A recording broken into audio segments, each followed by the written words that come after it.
the Honorable High Court quashed the conviction and the sentence passed by the trial court and affirmed by the session court.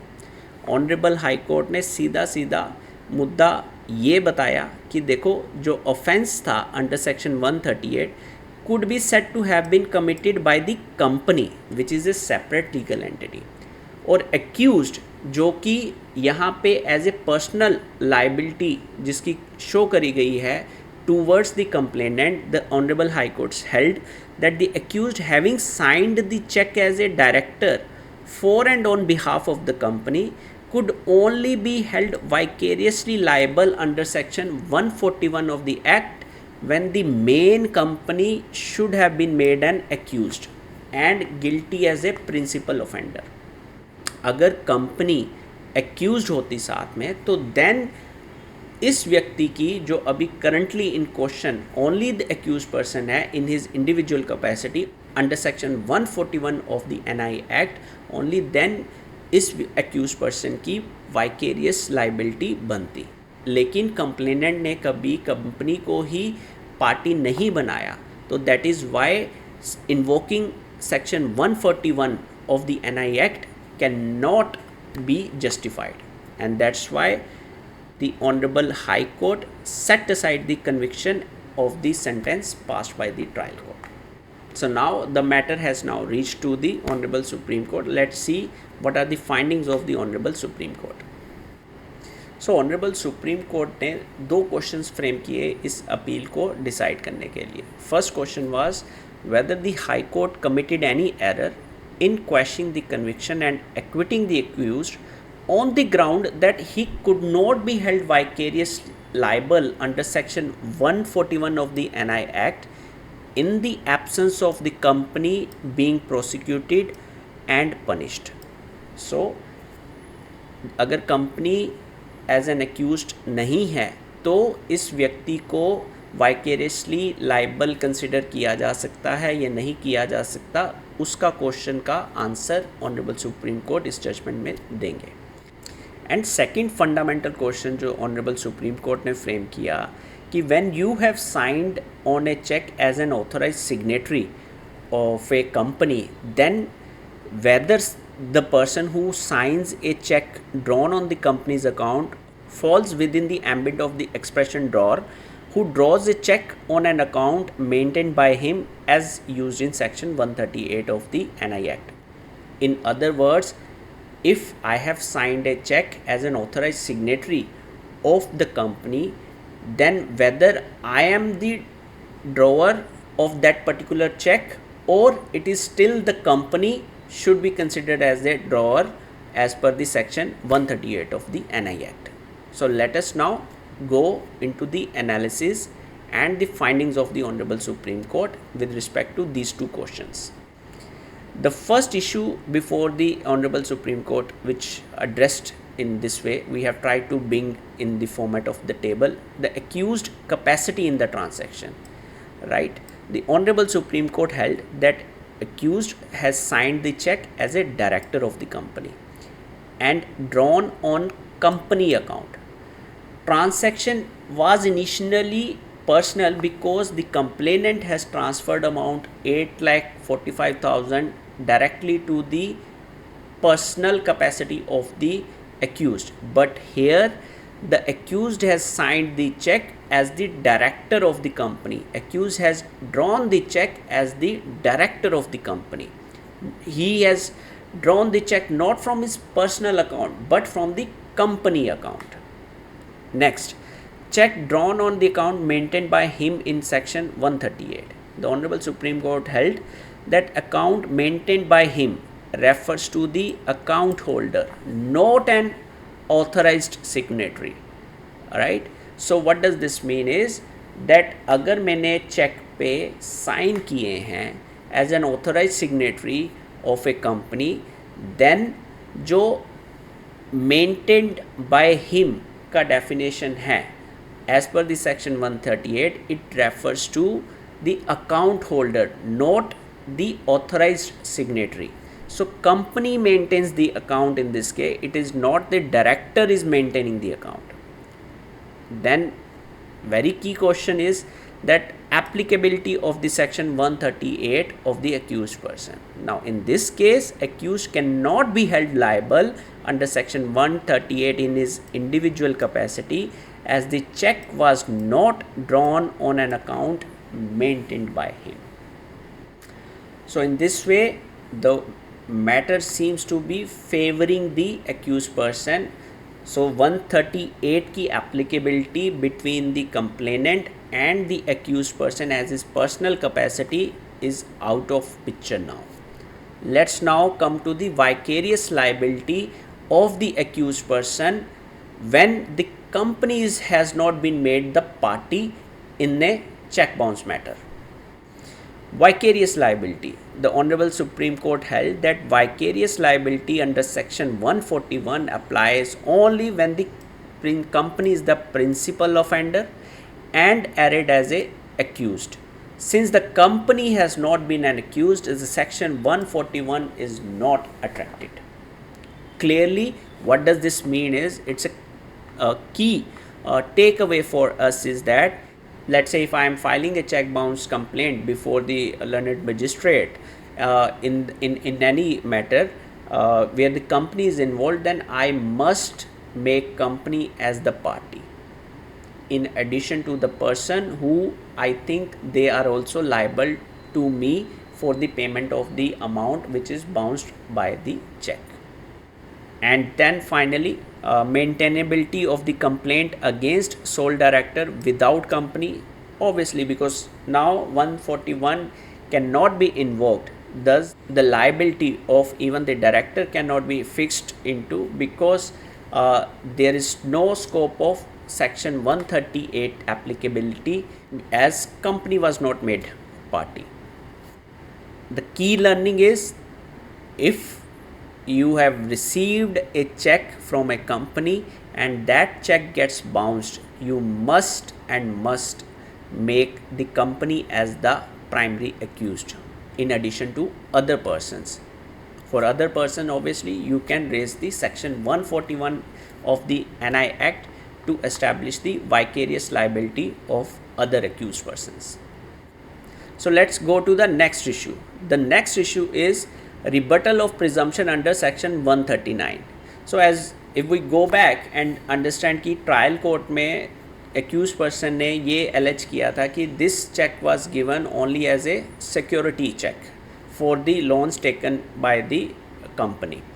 Now Honorable Supreme Court has held that accused failed to bring any evidence of mortgage and security. Thus, the accused has miserably failed in rebutting the presumption under section 139 of the NI Act. So now let's quickly go through the conclusions made by the Honorable Supreme Court after the analysis of various principles of NI Act. The first conclusion was the Supreme Court dismissed the appeal, upholding the High Court decision to acquit the accused. Now the second conclusion was that accused could not be held liable under section 138 of the Act in his individual capacity, because the dishonored check was not drawn on account maintained by him but on an account maintained by the company Shilabati Hospital Private Limited. Third, the requirement of the section 138 is that check must be drawn on an account maintained by the accused person, and here the accused person is not the drawer of the check. Finally, which gave the strong relief to the accused person, is the vicarious liability under section 149 of the NI Act could not be applied because the company, the principal offender, was never made a party in this matter. However, the Honorable Supreme Court ensured that the complainant must get some relief from the potential act of cheating or by the accused person. The Honorable Supreme Court held in the judgment that the court acknowledged the complainant's plight and potential for cheating, leaving it open for the complainant to file an FIR for cheating against the accused person. So the battle between the complainant and the accused is not yet over. and there could be chances that the complainant might have gone to the police station for registration of FIR, because there is a strong stamp on from the highest court of this country to file an FIR against the accused person.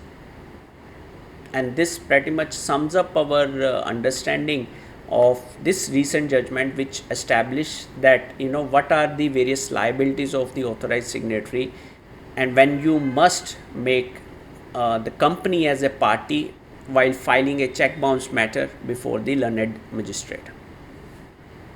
And thank you very much for going through this video.